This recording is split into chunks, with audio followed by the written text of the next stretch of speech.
Hi, I'm Joe. And I'm Dave. And we're the hosts of the Chasing Tomorrow podcast, where we bring you stories that delve into the science and spirit behind intriguing people doing extraordinary things.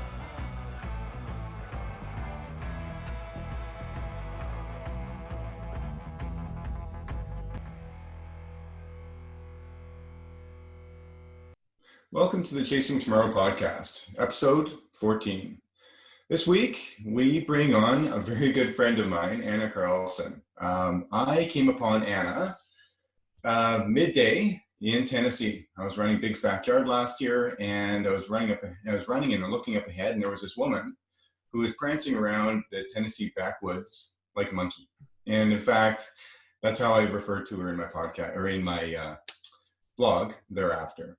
She was running almost perfectly on the course. And I was thinking, oh my goodness, who is this person? And how is this person swinging off the trees and picking every single rock to jump off of? And she was nearly a perfect runner, perfect stride, and she looked comfortable and giggling the whole time. I had to run with her. We ended up running quite a bit together. And since we've become really good friends. Anna Carlsson lives in northern Sweden. And really runs in the Arctic. Anybody who doesn't follow her on Instagram, you need to follow her on Instagram and Facebook because her posts are spectacular.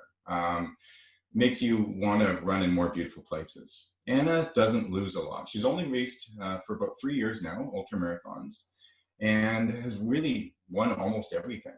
Now I'm biased, good friend of mine, but I really do think that Anna is the up-and-coming world female runner, and will be in the top 3 female runners very, very soon. Her trajectory is fantastic. And without further ado, welcome Anna to the Chasing Tomorrow podcast. Thanks a lot, Dave. I feel a little bit embarrassed right now after your very nice words.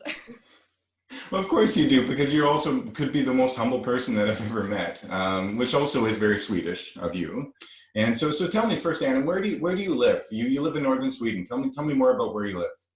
Yeah, I live in a small village called Abisko. So we are just about 135 people living here all year round. So it's basically as far north in Sweden you can get. So and surrounded by mountains. So it's a great place to live. Wow. Well, 135 people. That's quite interesting. How did you grow up there, Anna, or is it you moved there? No, I moved here 5 years ago. I was living in another mountain area in Sweden, and then I kind of looking for new jobs, and I ended up in Abisko and just thought I would stay for 1 season. But I'm still here, so it's obviously I like it. It's quite long winters, but it's a very nice place to run and live, and if you like outdoors, it's perfect.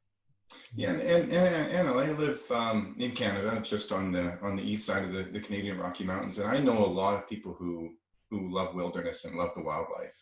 They get out there in the mountains every chance that they can, but I don't know anybody who loves the wildlife more than you. Have you ever lived in a city? Could you ever live in a city, or are you just a woman who needs to live in the wild? I've lived in a city for quite a long time. I grew up in a small village as well, not really this small. It's but also with a lot of forests around. But then I was living and studying in cities for like 10 years or something before I realized that this is not me and I want to do something else. So now I think I would never be able to live in a city again. Definitely not. So I like cities for like a couple of days. So on your journey, figuring out certainly whether you wanted to live in the country, the city, or the wilderness, was athletics always part of your life, or did you just sort of find it as you went through? Athletics, kind of like, I always liked sports. I was playing soccer for quite a lot of years. But basically, I haven't been running for that long. I've been running ultras for like 3 years, and I didn't like running until I started to run like in the mountains either. So I still don't see myself like as really a sporty person or as a runner. I just like to move around like on the mountain and to see new places and so on. So it's more like actually about discovering and playing around and actually like exercising and and running itself. Yeah, I don't like running on the road. dogs. I think it's super boring. Well, yeah, and that's what we found out at Biggs as well too Yeah. last year. I think you end up dropping because you were bored. But let's go back. We'll jump into that later. But Anna, when I was watching you at Biggs, and just your technical skill on the course, you look like a real athlete. A lot of runners don't look like athletes, and we can just kind of gut it out. But you look like a real athlete. So tell me more about your childhood, different sports, different activities. Were you hiking a lot with your family? Were you a competitive soccer player? Tell me more about your upbringing. Yeah, I was quite competitive soccer player, and I have been training like maybe 7 to 10 times a week since I was basically 13 years old.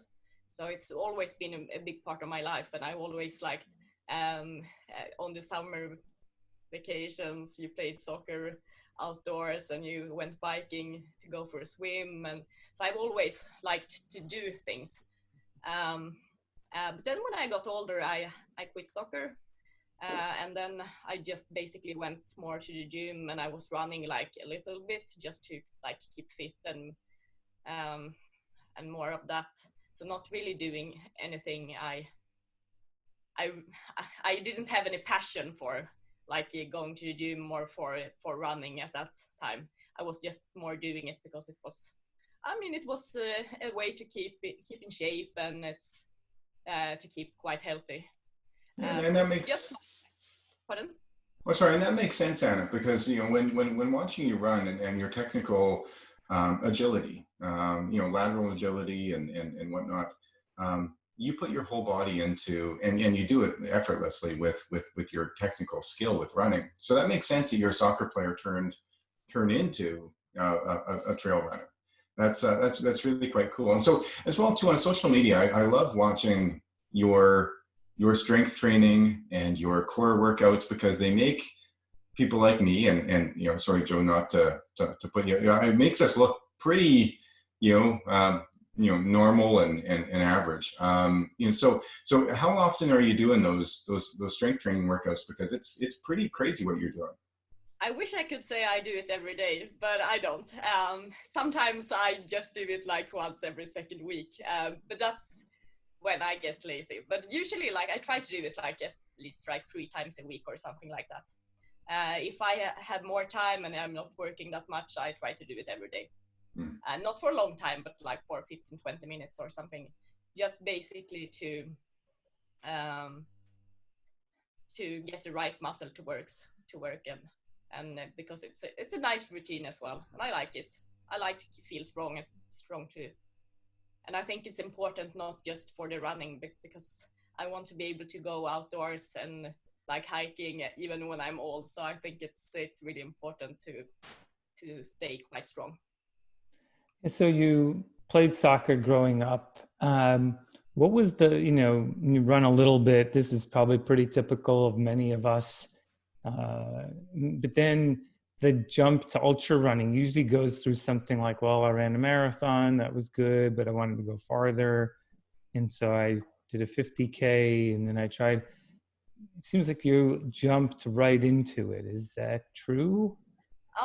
Almost. I actually started to run a little bit 10 years ago because I got this idea about running a marathon, and I wanted to do it like once in a lifetime.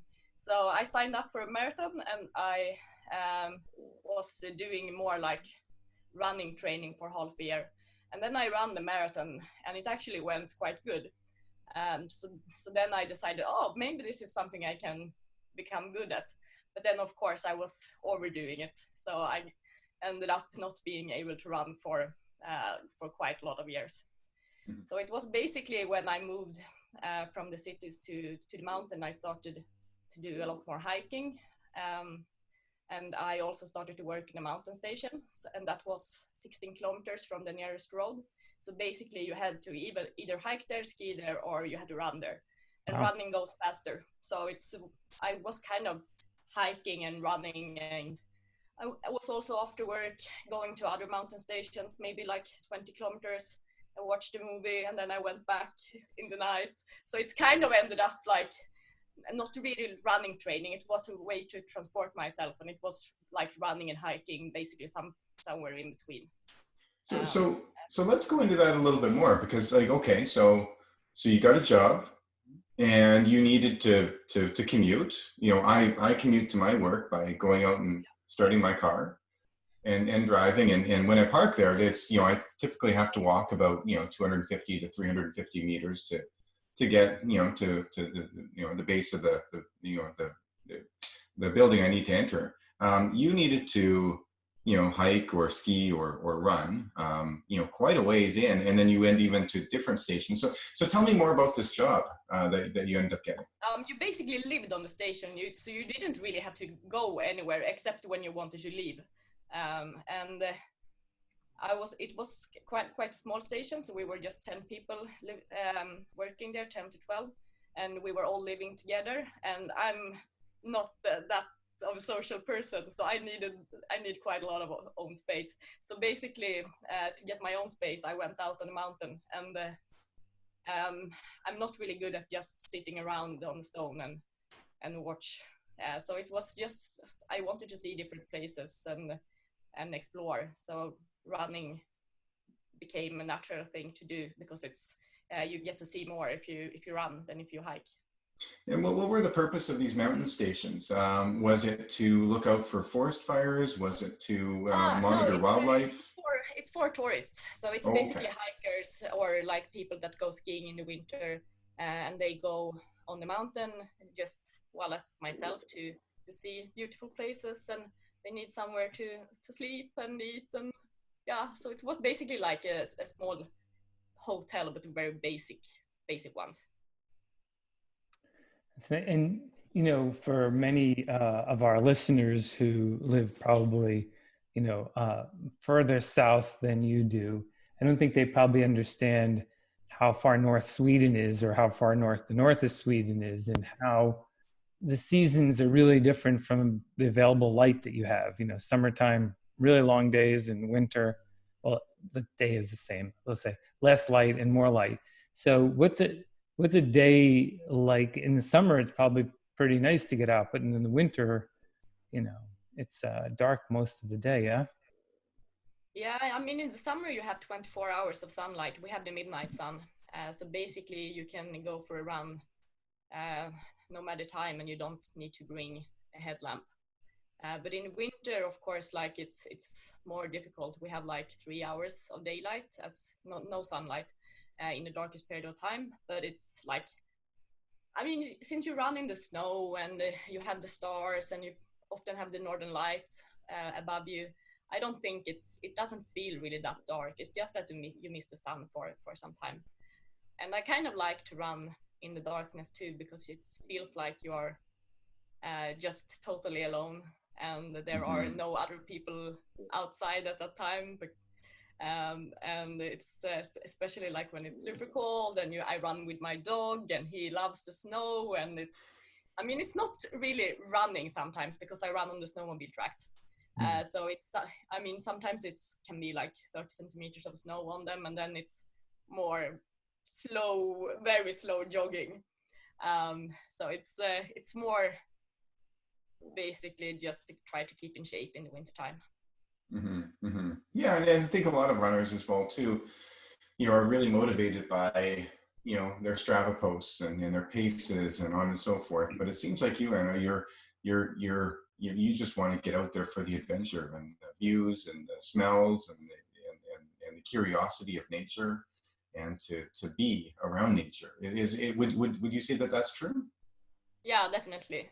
I Mm-hmm. mean, sometimes I like the running itself as well, but it's, I mean, sometimes you have heavy legs and it's boring, it doesn't work as you want to, and then, but I always feel good to be surrounded by the mountains and the nature. So yeah, even if I run bad, it always feels good. But whereas if I run on the treadmill or on the road, it's for me it's a lot heavier. So it's I get some more energy from the surroundings. So you've now, you know, you find that you love running just for this being outside, but then how do you find your way into racing? Because there's lots of us who could just sort of, just go run on a trail or, anywhere and enjoy that. But you've actually turned it into, a bit of a racing career here. And now there's a bit of notoriety that's coming with that, with the races you're doing and the success that you're having. How did you choose to actually go race? And then, tell us a little bit about the first few races you took on. The first races, I never thought of it as a race. I kind of ran, actually, my first ultra was 107K long race over the mountains here. So I was basically running back home over the mountain. And for me, it was just to see if I could run that far. And I kind of thought that ultra running was more about running slow, eating chocolate, sitting on a stone and resting for some time. So I almost brought coffee on the first, like in a thermos. I thought it was more like a picnic. But then yeah, I know. Oh my God. That's good. So during the race, I kind of discovered that, I was a little bit surprised because I run in this kind of environment like every day. So I was a bit surprised the first time when people started to walk in the uphills, and I was like, is this how it works in ultra running? So I did that, but then I realized that I don't think I want to run really this slow. So I took another pace, and I kind of was just running, and then I realized that I'm actually the first woman, and I'm not so far. I think I'm the third overall, and then I realized I have a little bit of a competitive side as well. Yeah. So it's and then also I think the first race was like, this is really fun. Like running ultras is a lot different from running like 10Ks, and just like compete, because it was for me just more of an adventure.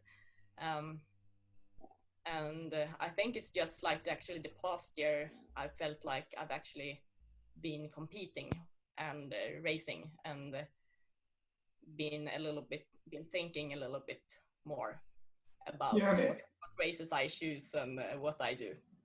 Yeah, and how does that feel? How does that feel to kind of transition from more of the journeyman, hey, I'm gonna pack, coffee and chocolate and get from point A to point B, because that's a lot of, and there's nothing wrong with that. I know a lot of runners who never want to compete ever a day in their life, but they just want to go out and run these beautiful courses and be around these beautiful people. To transition to, oh, I'm winning these races. I think I can win, bigger races, and I in fact want to compete. How's that feel? How do you find that transition is coming? It's actually a little bit. Sometimes I think it's a little bit hard, because I get really nervous before races. So it's then I always feel, why do I do this, and so on. But then when I'm on the races, usually I think it's so fun. I think you get to see nice courses, new courses, and you, especially in like the past year when I've been doing a few races international, and you meet nice runners, and it's kind of become like a lifestyle. And so I think of course it's about the competition, and it's fun to win, but it's not like the most important, and it's not really this thing about competing against others. It's more like, I want to see how strong I can be, and how far I can run, and how fast I can do a course. And I think in the end, the most important part of my running will always be like just to be outside and explore on the mountain. And I don't want to lose that, and I don't think I will do that either. Well, I think that's that's a good point, Anna. And to go back to maybe our experience when we first met, we were running bigs, and it was me, you, and Torbjörg who were running, and we ran quite a bit together. I remember you were always blaming me for taking it out too fast, and like, oh, we got done too quickly on this loop, and let's blame Dave. And I'm thinking you're always the one that's running ahead, so you were the one that Yeah. was setting the pace. Yeah, I think that's well, I for being a good racer, I kind of have to work with thinking a little bit more and not Mm. just doing. Oh, this is fun, and oh, I want to do this loop fast, and so I think maybe if you want to be a really good racer, you have to run a little bit more wise, not just in backyards, in all kind of races. So No I think doubt. for me, that's something I have to learn. But I Well, think but that's a challenge to it, so that's going to be fun. oh, absolutely. Yeah, but I think what I was trying to get at was that, me, you, and Torbjörg, we ended up having these incredible conversations about life and love and racing. And I don't know if people probably are listening to this and thinking, you guys have the energy to talk. Well, yeah, you're running so slow that you can have full-on conversations. And I made an incredible friend in you and Torbjörg that day, and or those couple days.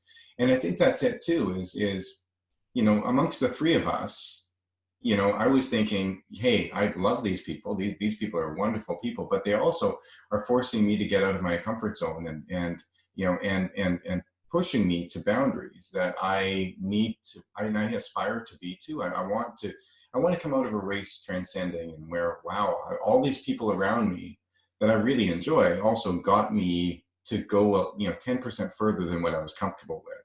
Mm. And so do you find that about racing as well too? Is that maybe, all these people that are like-minded like you, that they're putting you into a position where you could end up transcending and maybe surprising yourself, Anna? Definitely, and I think that's also a reason for running races, and because it takes you, as you say, it takes you out of your comfort zone, and I think it's that's kind of important, not just for ultra running. I think it's important for everything in life. So I think ultra running is in that sense very it teaches you like in other areas too. So definitely I think racing is and meeting people like you is putting me out from my comfort zone, and it's a big reason why I like to go to races. Yeah, and so you're now living in this town of, what you said, 135 people, and you could be off the grid and no one would know you're a good runner, and you could even be successful locally. But you've now sort of erupted onto the national stage. I mean, very few people can get into Big's backyard.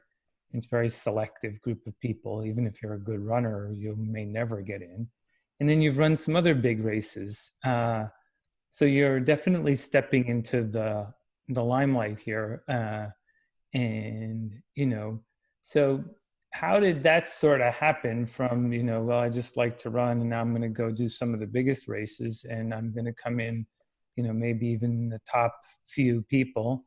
And then maybe from there, where does it go? Like, are you going to, you're running, well, of course, with quarantine, it's been a very different year, but how'd that happen? How do you feel about that now there's this visibility about Anna?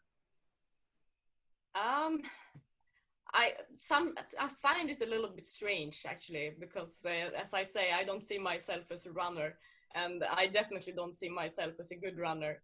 So it's kind of like the times when I win or the times when I do something, I get I get a bit surprised. So I don't really know how it happens. And I think this thing about maybe being able to compete internationally a little bit more, and it feels weird because I'm just like a girl that moves around on my home mountain trails for most of the time, and it's of course I do it a lot, and like I do run hard sometimes too, but it's yeah, I don't see myself as a runner, so I think it's a bit strange. Well, and there's something to be said for that, Anna. Ultimately, at the age of 34, you're 34 years old. Yeah. Yeah, you found your wheelhouse, or who knows, maybe you might even be better at something in the world than you are at ultramarathon. You might be an incredible painter and you don't even know it yet, but you I found your don't think so. wheelhouse. Yeah, maybe not, or a singer. Maybe by the end of the podcast, Joe, we can get Anna singing, find out if she's going to be the next top singer. We don't do that. Let's not. Yeah, maybe let's not. Yeah, but no, I we. just do it for myself when I run, you know. Right, yes, yeah, I think we Yeah, all do, and we yeah, should definitely, yeah, be running in the wilderness when that occurs, right? But no, I think that you found your wheelhouse. But I also think, and I am a firm believer that in ultramarathoning, because it's such a unique sport, and ultimately physiologically we develop our bodies over time to take the pounding of what we're doing, because it gets pretty obnoxious out there when you're running for days on end. That ultramarathoning, it takes years to develop that ultramarathoning base. Some would argue 5 years, some would argue 7 years, some would argue 9 years. You've been at this for 3 years and you're kicking butt. So, do you see yourself, and maybe your humble self can't really answer this question, but I'm just going to throw it out there. Do you see yourself in 2 years, 4 years, 6 years, really starting to, you even say now, you're like, hey, I have a hard time believing that I'm doing well, starting to believe your own story and starting to believe your own results? yeah. I definitely think so. And I mean, if I look where I started for like 3 years ago, of course, it's a big difference, and I think like for every year, well, for the 3 years I've been running, I have become a lot better for every year. Not just like better at running, but also I mean, you learn something from every race, and so I think that's important. And of course, if I continue running for ultras for another like 4, 5, 6 years, which I really hope my body will let me do, and then I think, of course, I will be a lot better than I am right now. Mm-hmm. And maybe I think also I will feel more comfortable on the starting lines and so on. I think it's already starting to become like I'm not really that nervous anymore, and it's I realized that you can't really stress yourself up like a few months before all the races, and so it's I'm not really that afraid of like losing anymore or not doing really well. Well, yeah, and Anna, you just brought up. Oh, sorry, go ahead, Joe. I was gonna say, did you do one of the UTMB races, Anna? Yeah, I did a TDS last year. Mm. Yeah. How'd you find that race? Oh, it was amazing. I really liked it. The course was beautiful, and I think it was nice. Like it was quite technical as well, and I would have been running this year as well if Corona hadn't shown up. So I think it's that kind of races really suits me. In 2017, I had an entry in TDS, and instead I chose to do the Tahoe 200. Oh, okay. Yeah, I've been looking at that one too. And I was really interested. I got all the points to qualify for UTMB race and got into TDS. They're not easy to get into, and wanted to do the mountains, but I don't know. I felt like the 200-mile distance would be fun to try. Well, it's actually 205, but yeah, it's a spectacular race. If you ever come over, I'll be happy to crew you. And yeah, I have really been looking at that one actually, because I haven't been running a 200, and I would like to try it. And it looks like it's a beautiful course. So it's spectacular. Yeah, 40,000 feet of elevation gain and loss, and it's up in the mountains. I think you start at like 6,000. These are all American feet, and then up to about 10,000. And Courtney has done an amazing job running there, showing how fast you can get around the lake. And but it's spectacular the whole time. You really can't go wrong. So yeah, we'll crew you for sure if you ever come over. Yeah, as I say, I really want to do that, definitely. But I think you should run the TDS as well. And I think right now it's since they changed the course last year, it's probably more fun than it was 2017 Oh, anyway, because it's longer now, and it's a little bit more of elevation too. oh, that's nice. So I can recommend it. It's just like it actually, like the atmosphere is just amazing as well. So it's quite cool. I've watched quite a few videos of, distance. yeah, to see that. That is probably the most intense atmosphere of all ultra running in the world. I mean, it's quite amazing. And then what made you apply to Biggs, or did Laz find you out, or how did you end up going to Tennessee? Yeah, I don't know. No, actually, like in the beginning of last year, I had never thought about running a backyard. I thought it was like really crazy people that did it, and like it's seemed so boring. And then I was spending some time in Slovakia in the Tatra Mountains, and I kind of felt in quite good shape. And I was looking for races on the way back home, but I didn't really find any long ultra race I wanted to run. And then I saw a backyard in Älvdalen, and I also saw that Lass was going to be there. And well, of course, everyone in the ultra world has heard about Lass and the Barclays. And the Barclays is a race I really want to run. So I thought, it would be interesting to meet that person that's the organizer of the Barclays. So I was not really there for running a backyard. I was more there for meeting Lass and of course try the backyard format as well. And then I only did 34 loops, which I was quite happy for at that time, because that was the longest any woman had been running on Swedish ground. So that was kind of what I aimed for as well. And then I was talking to Lass, and he asked, do you want to come and run big backyard? And I thought, that maybe this is quite cool anyway. And of course, I also felt I should be able to do a little bit better than this. So that's how I ended up running in Tennessee. And now I actually feel that this backyard thing is it's quite fun. It's getting more, and you learn a lot from every time. So it's interesting. Yeah, it's different, isn't it? The race that has no end. And so let's move forward. You're going to be running on that same course again on October 17th. Yep. And you guys are running a remote Biggs backyard style race. Did you want to talk to us more about that, of what that looks like? How many runners are going to be running in Sweden? It looks like we're going to be 15 runners, and I think it's about equally amount of men and women. So I think we have a quite strong team with a lot of people that has at least finished like 30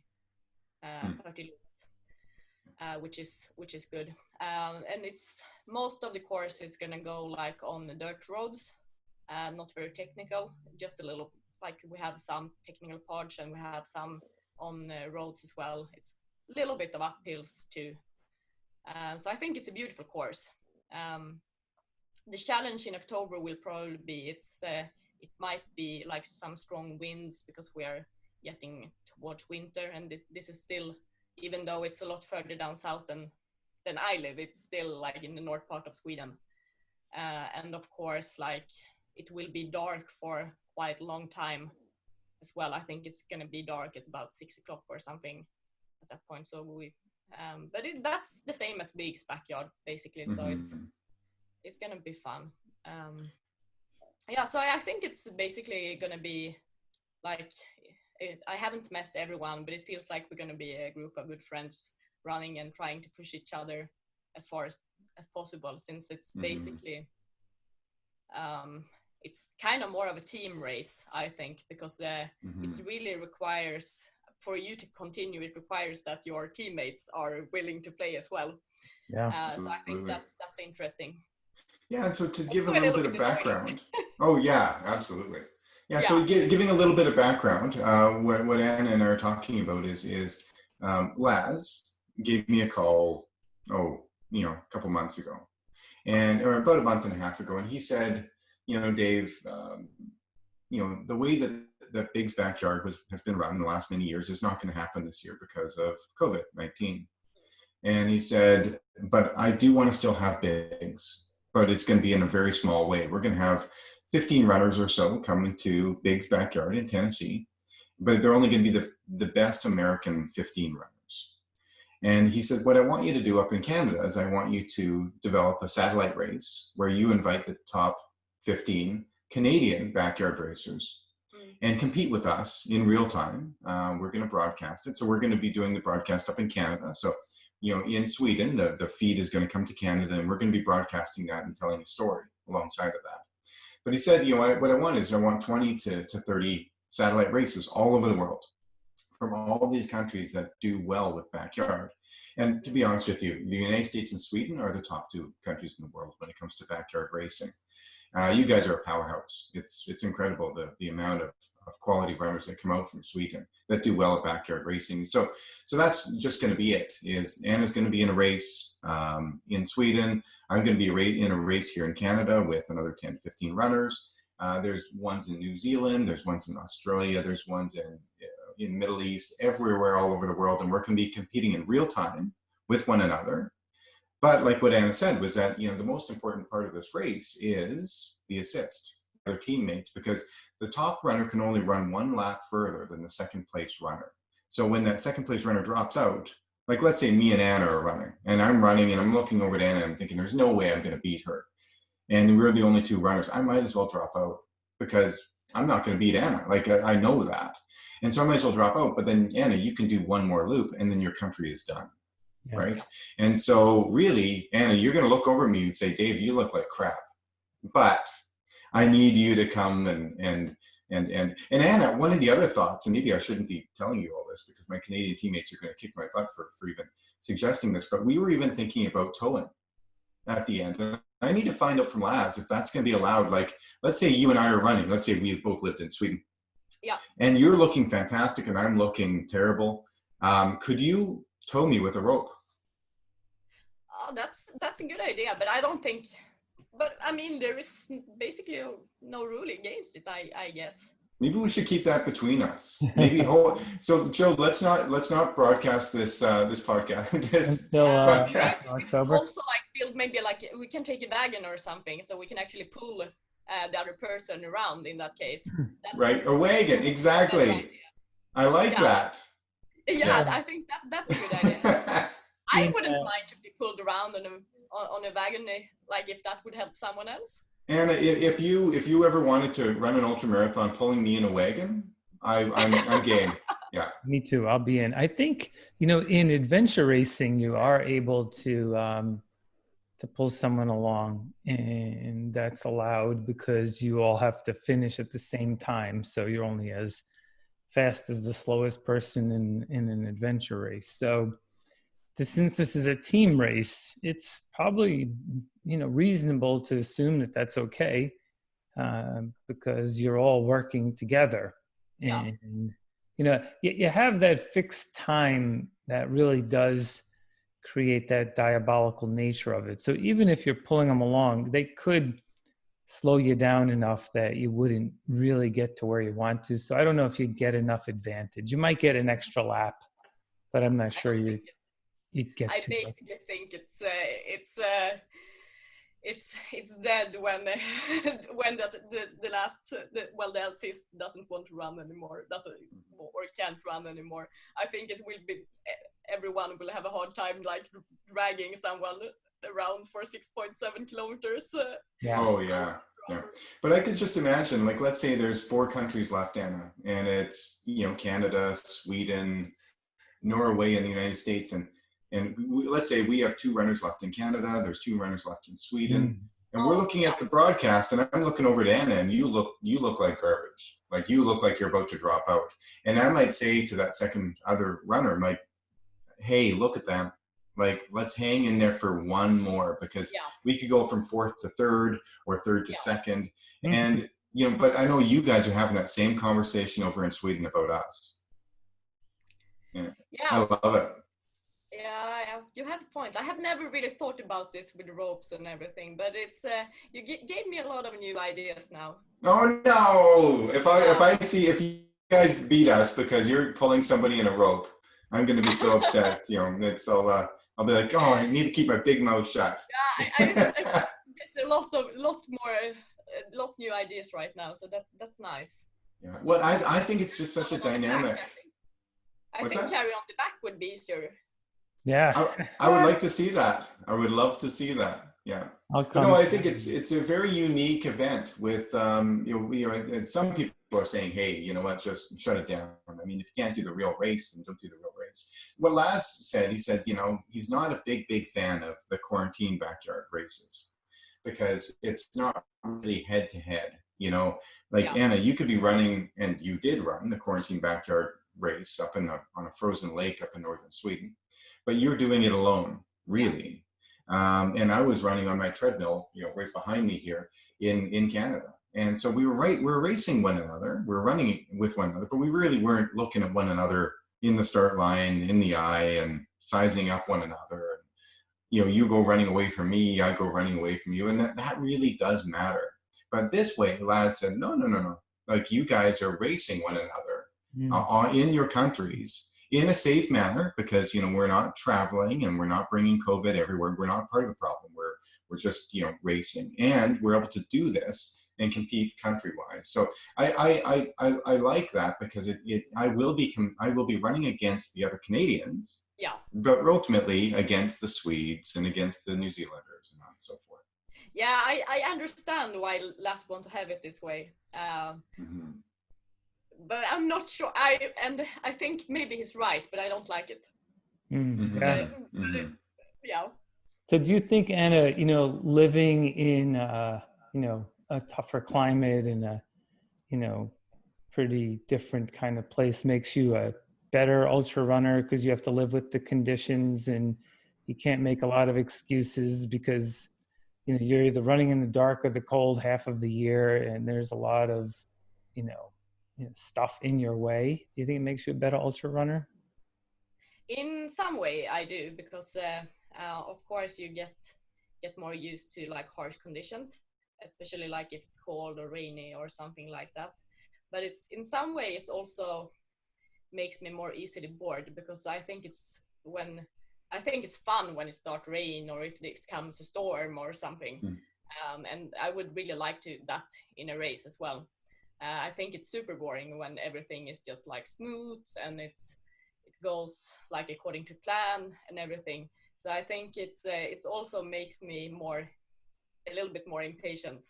If you count on like, but if you look just at training wise, I think it also makes me stronger, because sometimes, well, I often go on long runs and I want to like see new places, and then I end up being really tired. But then I realize, well, I still have another 30 or 40 Ks back home, and there is no one that's going to come here and pick me up, and I have no connection on my phone or anything like that. So I kind of just have to make it back. So I think, of course, that's good. It trains you, and you have no you can't quit. So that's perfectly fine. That's very good. But it's sometimes you get very tired. But being tired is part of the human experience, isn't it? Yeah. You know, and I think that, you know, we live in a space of comfort in this world. You know, me, you, and Joe go to the grocery store, and there's 20,000 food items you didn't need to hunt, gather, grow, prepare, and yet here we are, you know, redefining what's hard and painful and suffering and, you know, challenging. You know, so I guess, you know, Anna, what you're saying is that, you know, by living where you live and by having, you know, the extreme weather conditions that you have, you know, they just become your normal. And by going and doing things like, and whenever I talk about running, I never really talk about pain and suffering and agony. I think of it as being like, hey, this is the best part of my day. And being tired is a good feeling. It's the greatest feeling. It's not like, oh, I'm so tired, I'm going to kill myself here. No, this is a part of it, and this is the enjoyable piece. Is that kind of how you feel about being out in nature and being exhausted? You feel alive? Yeah, definitely. And I think that's why I run too, because I mean, you never feel more alive than when you are out on the mountain and you're actually like really tired, but you feel like your body just keeps going, and it's you have the wind in your hair, and you see the reindeers, and you hear the birds and everything. So I think it's definitely it's kind of wakes you up in a sense, because usually like in daily life you don't have to think so much, and you can just like go from A to B and do your routines. But I think you start to feel more when you run. Yeah, so I know I'm not the only one who is listening to this podcast right now, and really taken by you, Anna, because your curiosity and joy are pretty cool. Like, you know, you go out and do these things that 99.9% of the population just would dream of doing, but you talk about it in such a curious, fun, joyful manner. It's really quite contagious. You know, so, you know, within 3 years, Anna, you've come a hell of a long way. With the Chasing Tomorrow podcast, we always, you know, conclude our interviews by asking our guests, and I'm super curious about what you're gonna bring to the table here. But, you know, what's tomorrow for Anna Carlsson? I mean, you know, what are you doing? What does tomorrow look like for you next year, the next decade? I think the biggest problem, I would say, is that I want to try everything, and I want to do everything, and it's so I really don't know, but I think definitely I'm running like long. I hope I've got into even longer races, like the 200 miles, like the Tahoe maybe, and like the long technical ultra trails, because that's what I really love, and I feel that's where I belong in my heart. And then I think all the backyards and other races is good. It's good training, and it's because it learns you a lot. But I think I hope I will be racing and running long distance races in beautiful places in the mountains, like that.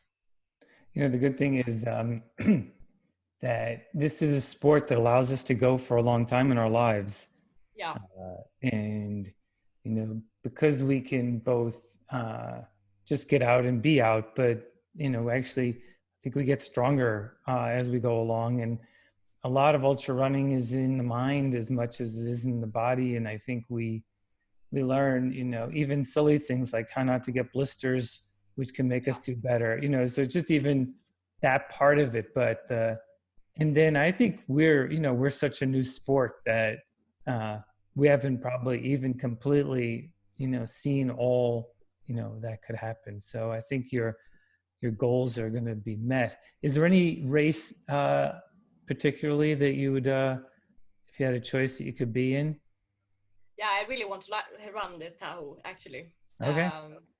Because I want to do a 200 miler, and I think the longer distances is something that will suit me. I think definitely I'm strong enough to do it, but right now I kind of need a little bit more experience, I think, to be good at running 200 miles, because I haven't really done that long races. So I think it's as you say, it's a lot about the mental things.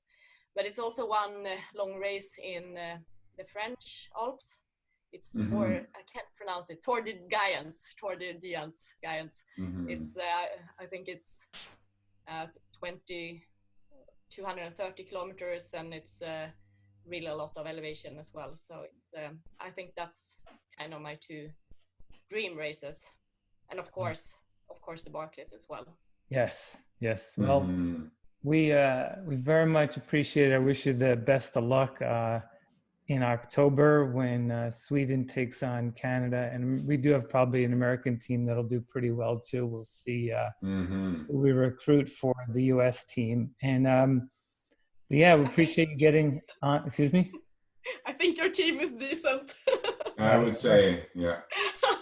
Carrying along, I'll be watching. And Anna, thanks for getting on. Really appreciate you spending some time with us, and we're going to track your career and cheer you on. And you got two big fans with me and Dave, so thanks very much. Thanks for bringing me and for a nice chat. All right, take care. Thank you, Anna.